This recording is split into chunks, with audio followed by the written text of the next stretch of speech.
सर्दी की छुट्टियां खत्म, सिंध में आज से स्कूल खुल गए। बच्चों की आमद का सिलसिला जारी। पहले दिन बहुत कम बच्चे स्कूल आए। पंजाब और बलोचिस्तान में छुट्टियों में एक हफ्ते की तौसी। खैबर पख्तूनख्वा के मैदानी इलाकों में स्कूल आज खुलेंगे।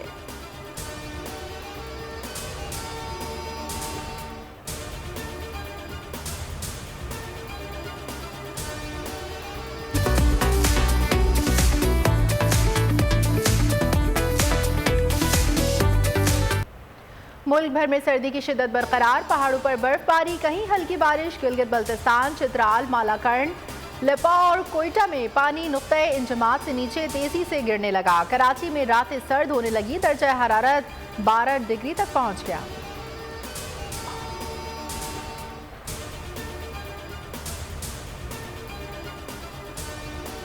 हल्की बारिश भी धुंध का कुछ ना बिगाड़ पाई। मोटरवे मुख्तलिफ मकामात पर ट्रैफिक के लिए बंद। हद निगाह सिफर हो गई। मोटरवे पुलिस की शहरियों से एहतियात की अपील।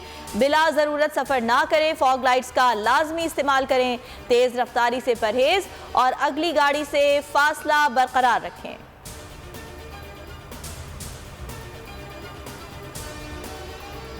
पाकिस्तान और न्यूजीलैंड के दरमियान दूसरा टेस्ट मैच आज से कराची में शुरू होगा। बाउंसी विकेट तैयार किए जाने का इम्कान। पहला मुकाबला हार जीत के फैसले के बगैर खत्म हुआ था।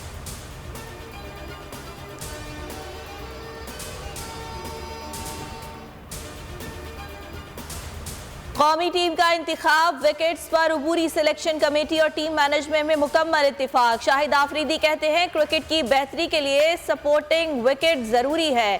बैटिंग विकेट्स ने बॉलर्स की मुश्किलात बढ़ा दी हैं। बैट और बॉल का तवाजुन बरकरार रखना जरूरी है।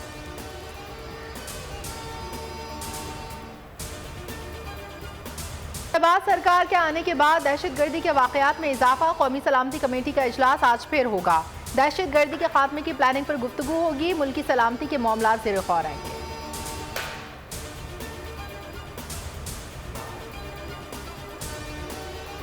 उस पार्टी ने जो वादे किए वफा नहीं किए। MQM का बल्दियाती इंतखाबात से पहले हल्का बंदियों का मुतालबा। वफाक में हुकूमत से अलग होने की धमकी।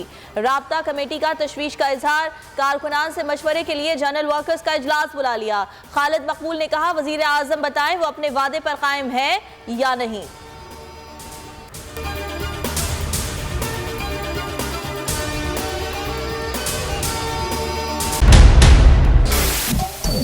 सबसे बड़े चैनल बोल न्यूज के एंकर मखदूम शहाबुद्दीन के प्रोग्राम अब बात होगी ने रेटिंग के तमाम रिकॉर्ड्स तोड़ दिए। मैं हूं मखदूम शहाबुद्दीन और आप देख रहे हैं अब बात होगी। 46% नाजरीन ने बोल न्यूज को देखा।